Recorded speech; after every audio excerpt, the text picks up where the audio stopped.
Hi everybody and welcome to today's webinar. This is the third in our series of 4 webinars on getting the best out of your people in these remote times. My name is Jo Evans and I'm head of the employment team here at Myerson Solicitors, and I'm delighted to be joined as well by Janet Grant from The Better People. And today's session, as I say, the third, is going to be about managing your team remotely, including having difficult discussions through a screen. And we've picked this because a number of our clients have raised this specifically as an issue they find very difficult. So hopefully today's session will be helpful. So delighted to welcome Janet back to talk to us again today from The Better People. They are specialists in helping businesses improve employee performance, improve teams, improve efficiency and communication. Janet's one of the founders of The Better People and is experienced leadership and resilience coach. So great to have you here again, Janet, today. I will hand over to you to talk to us about managing employees and communicating in a remote environment. Brilliant. Thank you very much, Jo. Always a lovely introduction. I was not quite sure how I can follow that really. But yeah, so the session today, actually, we've got sort of just under 20 minutes just to give you a real snapshot and view as to some top tips around this. And actually, it's a really good one to have, obviously, Jo here as well, because it is one that links very much into what happens around employment law and good advice with that as well. So no more ado, I shall hopefully make sure my slides work. There we go, brilliant. So for those that joined us a few weeks ago, my colleague Jane led a seminar around remote working and all the challenges around this. So this is one of her slides actually, and it's quite interesting because what we're going to talk about today ties back directly into this. So all this thing about time spent in meetings and email communication, and then that whole aspect of feeling isolated just connects back to communication and how we can communicate better. It's a generic subject anyway, but when we're in remote working, it matters much more. Okay, so challenges communicating virtually. So this is on top of challenges of communication, how we communicate effectively anyway. But while we've been in this virtual environment since March last year, just a few things that have come up out of that situation. So the volume of emails, of keeping everyone up to date. We know that the volume of emails overall has gone up significantly. And it is that aspect that if you're in the office, you can have the quick chat, then you can keep up to date. Whereas when you're not sure, what people have been doing is just sending out more and more emails to keep people up to date. So things have just mushroomed. Scheduling time to just ask a question, and sometimes when we schedule a time, we'll schedule in 15 minutes, half an hour. Whereas again, if you're in the office, a quick 5-minute chat, isn't it? Involving everyone in everything, as conscious that they aren't around. That's become quite a habit of a communication when we're virtual. And missing the coffee machine or the water cooler chat time, whichever phrase you want to use. And that's that really important time, isn't it, about building relationships, the hello, how are you, how's your weekend? So, they're really important, even though we don't notice them at the time, we're missing them in this world. It's much harder when you're communicating virtually to perceive people's thoughts and feelings. That whole non-verbal, the importance of non-verbal communication. You can only see people from the waist up, and we've still got this sort of barrier here. So it makes a difference and it makes it tougher. And interestingly, not all forms of digital communication are equal. So what's your preference? First question really, what's your preference on digital communication? Do we jump onto Zoom or Teams, or what do we do? And actually, it's really interesting that a survey by High Speed Internet a couple of weeks ago found that about 88% of millennials aren't comfortable with calls. They much prefer texting or Instagram or messages, that sort of thing. So again, who's in your team and what actually form of communication do they prefer?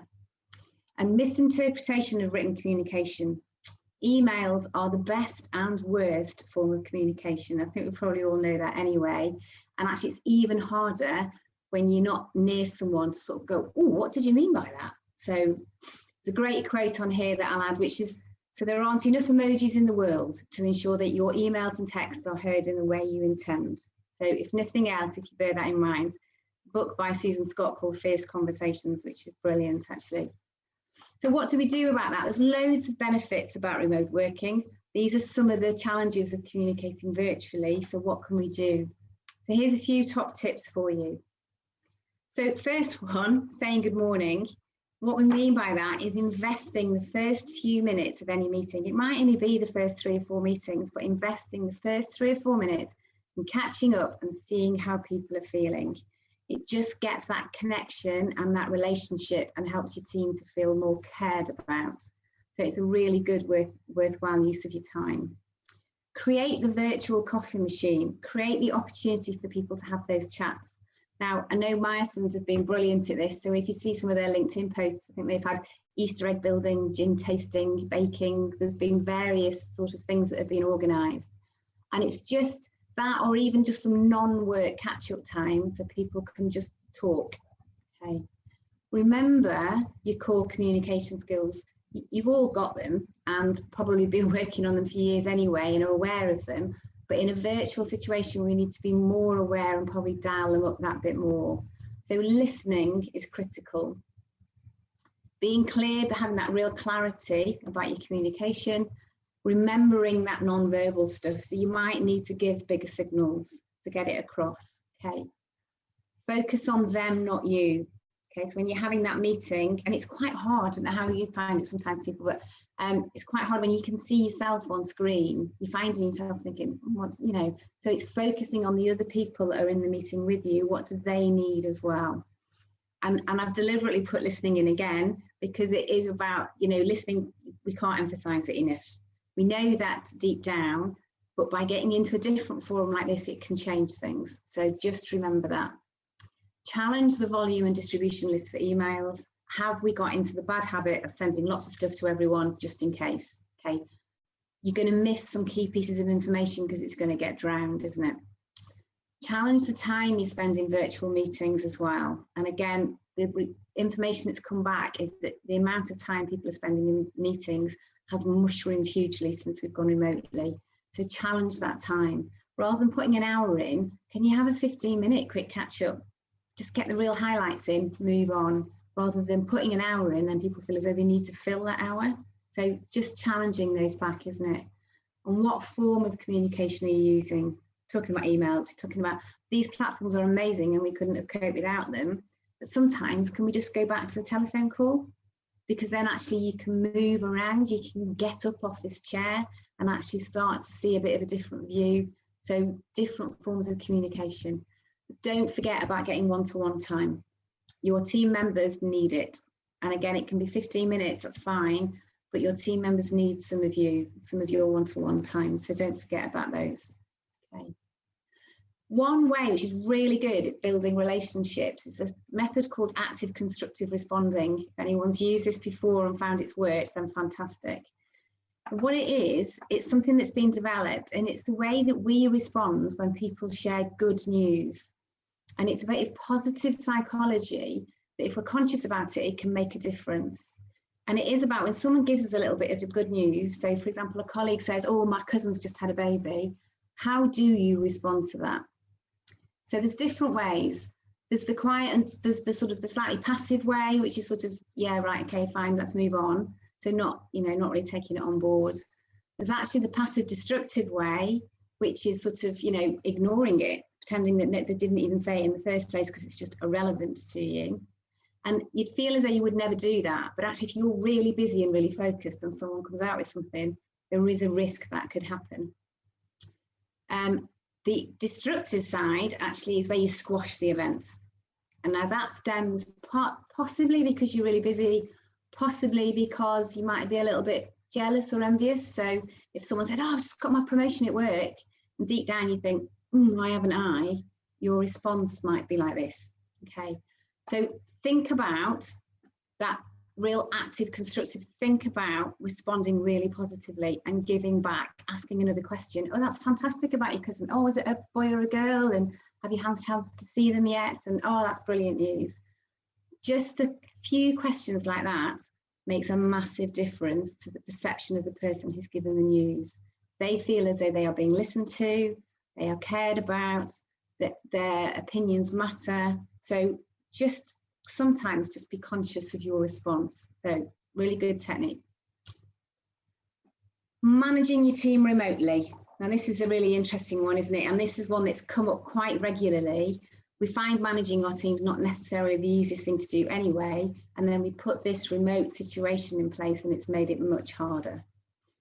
A couple of questions for you to start with. So on a scale of 1 to 10, I'll answer the questions above for yourself. It's not a poll, it's just the questions for you. So do you enjoy having performance reviews with your team, with the people who work for you? Do you enjoy doing them? And do you enjoy having performance reviews with your manager? So enjoy is quite an interesting word, isn't it? We all feel as though we should be having them, but do we actually enjoy having them? And how have the above changed since you moved to remote working? Have you had any? If you have, what have they been like? How's it worked? Okay. And how often do you give or look for feedback at work? And again, a question on top of that was, how has that changed since remote working?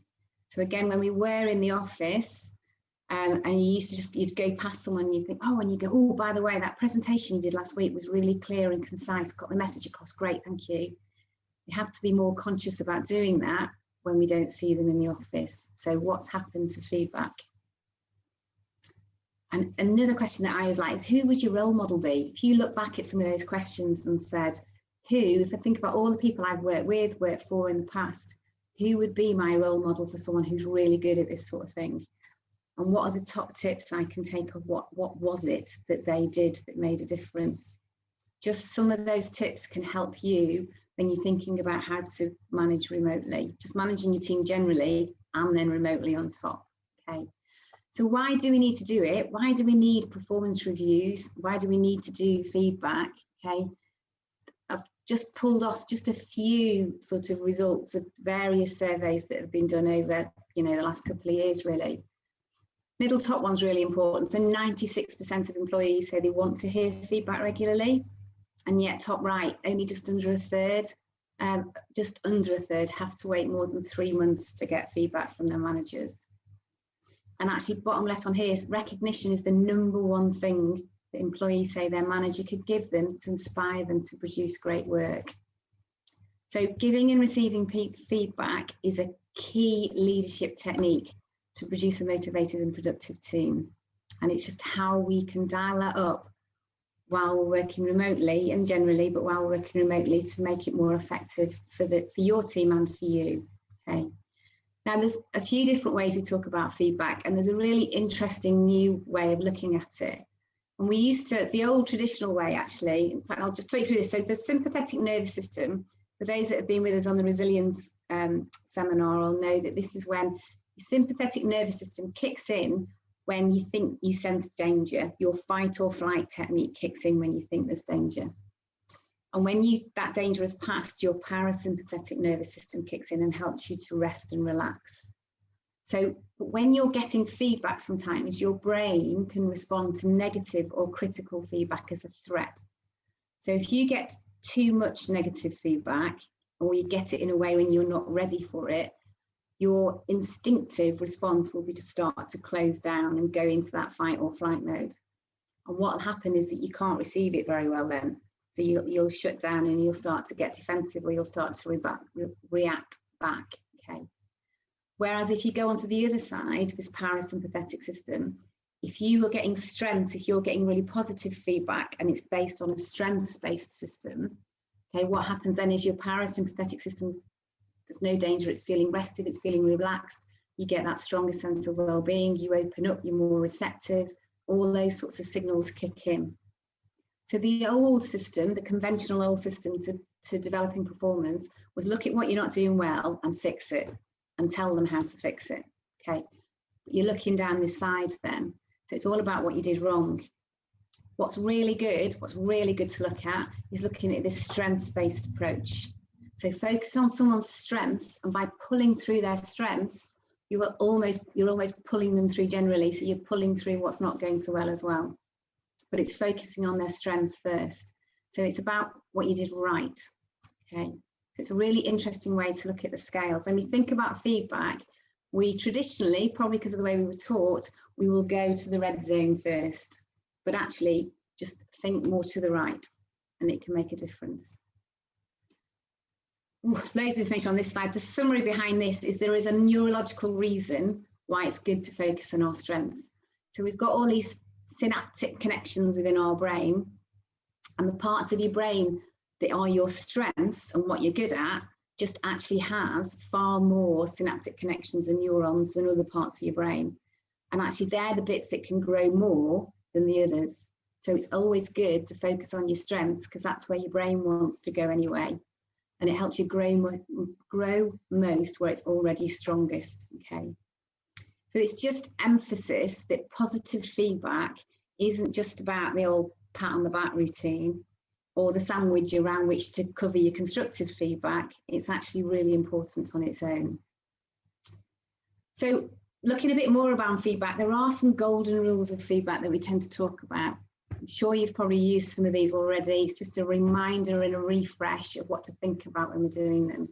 And again, another good quote from Susan Scott on here is, it's a fierce conversation. It's the one in which we come out from behind ourselves into a conversation and make it real. Because that's what's important about feedback. So some of the golden rules for you. Feedback is for them. It's not about you, okay? So think about your emotions and why you're doing that feedback. It's based on observed and observable behaviour, and it needs to be specific. Generic feedback doesn't work. So yeah, you're great means nothing. Your presentation last week was really succinct. It was great, and it got the message across. Bingo, got it. Own it. Or if you're passing on feedback from someone else, they need to agree for it to have been passed on and own it. So that, again, that generic, somebody somewhere said, doesn't work, doesn't live, so leave it, okay? Be timely and relevant, really important, okay? Don't wait 2 weeks, don't wait 3 weeks. If it matters, say it. Gauge the reaction you are getting and react accordingly. We all respond to feedback differently depending on our mood and our frame of mind. And it should be two-way. The little golden rule, don't give it if you're not willing to receive it. It's a two-way conversation. So just remember that. And there's a quick one again, just to remind you. So catch people doing things right is a fantastic way of motivating your teams. And just remember what it feels like when someone gives you good feedback. How, uplifting is it? So how can we do that for others? Now, sometimes, like it or not, we need to have those difficult conversations. It's all great to focus on people's strengths. It's absolutely what we want to do.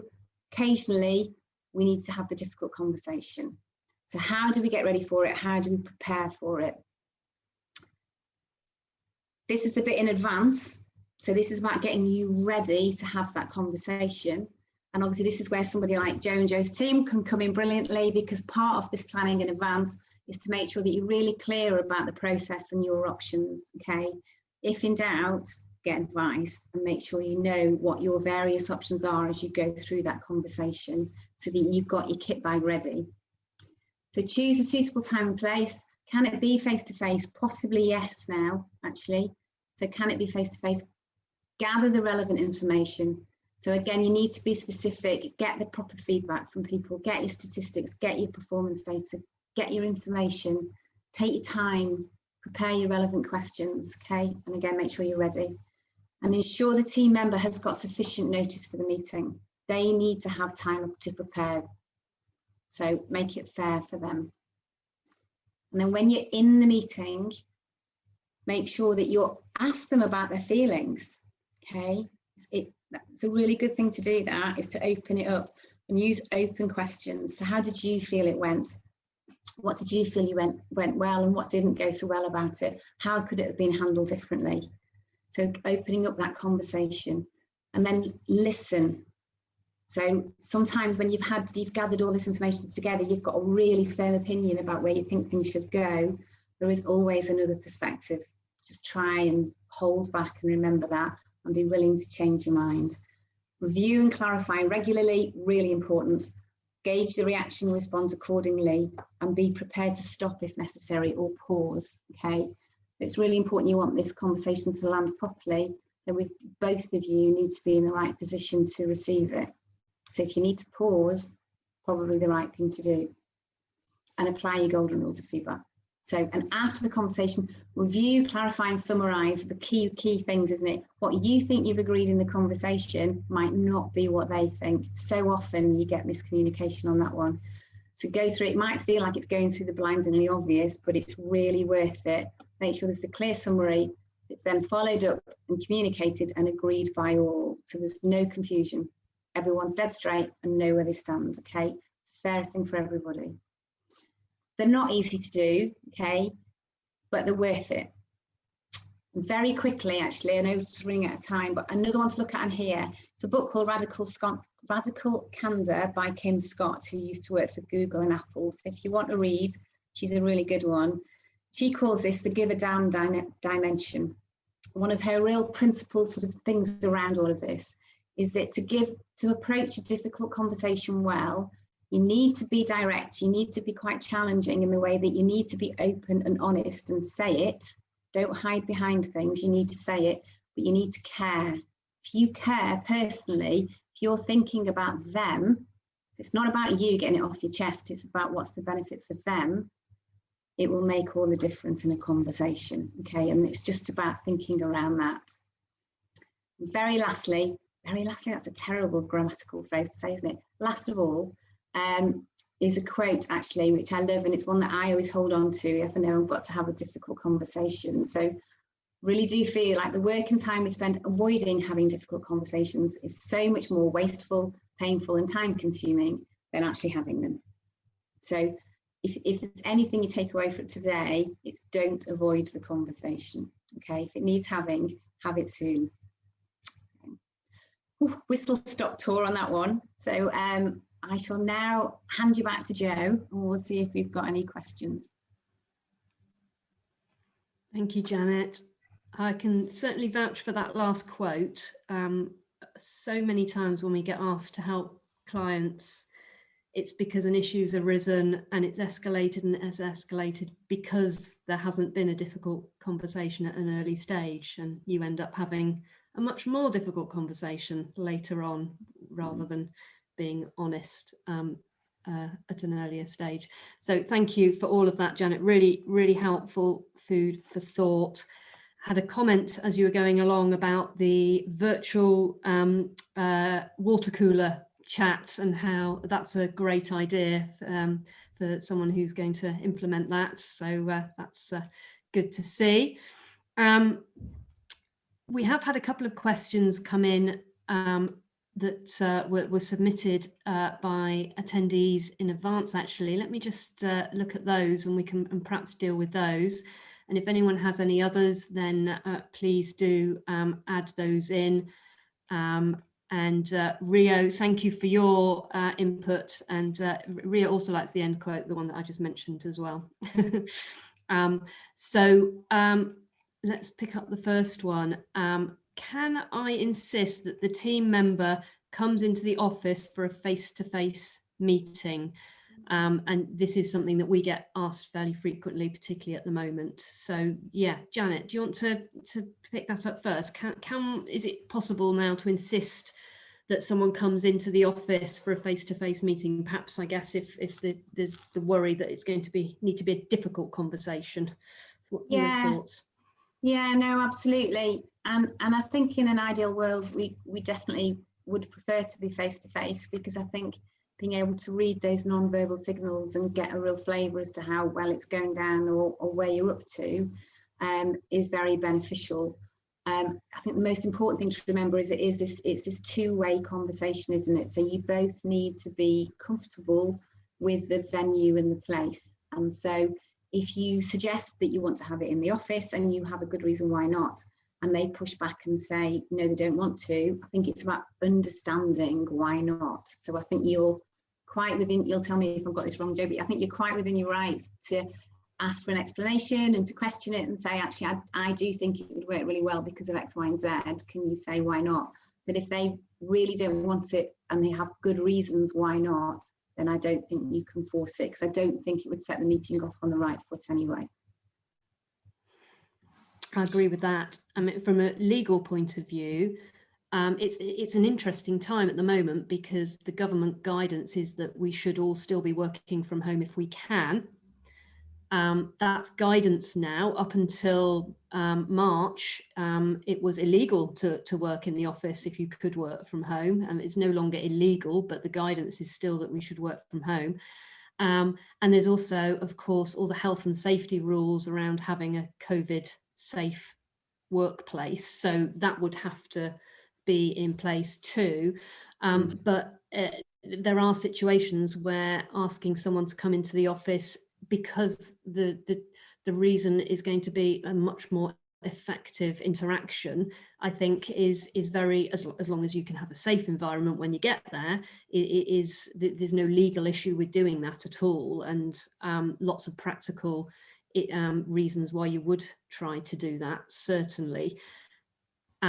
So technically you could insist, but in practice, what's the effectiveness of strong-arming someone into an environment where they're really not going to be comfortable? That's the practical side of it, isn't it? But, yeah, absolutely. So yeah, I think, and as with all these things, it's communication anyway, isn't it? It's understanding, well, what is making you feel uncomfortable about coming into the office, and can I manage that in some way? Can we go for a walk in a park outside and have our conversation? Would that be a way of doing it? Perhaps that wouldn't be appropriate, but perhaps it would, and perhaps that would be quite effective and manage the health concerns that people might have. Yeah, absolutely. I think it is. You're right. I think you can push it and offer suggestions around it, isn't it? I think it would be a good way around to do it. Yeah.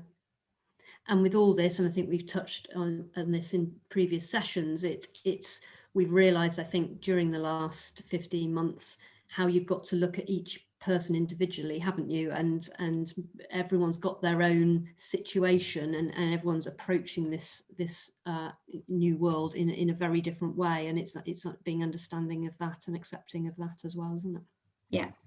Yeah. Great.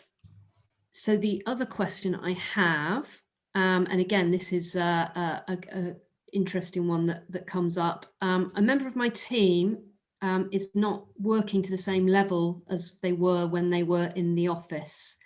I think they're being distracted at home. They're not putting in the commitment they should.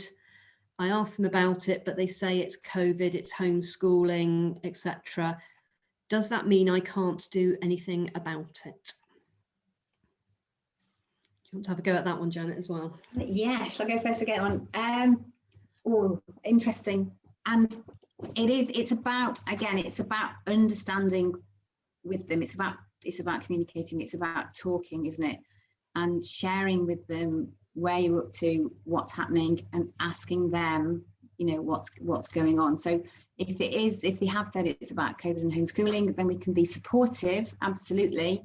So for example, I mean, homeschooling is sort of fading away now, but if it was an issue, then flexible working. So if they wanted to work in the evening rather than the daytime because it suited them, that's not a problem at all. I think the important thing to also bear in mind is that, they've been recruited into the team to do a piece of work, and that work is obviously important and valuable. And if they're not producing the work, it will have an impact on the team, and it will have an impact on potentially on your results. So that work is still important, and so it's having that conversation. So you absolutely can do something about it. It's about talking to them and saying, your work needs to get up to the level it needs to be at. So what can we do to get you there? So if you've got an issue with homeschooling, how do we help to resolve it? But we need to resolve it because we need your work rate up to a certain level. Otherwise, there will be consequences to that, won't there?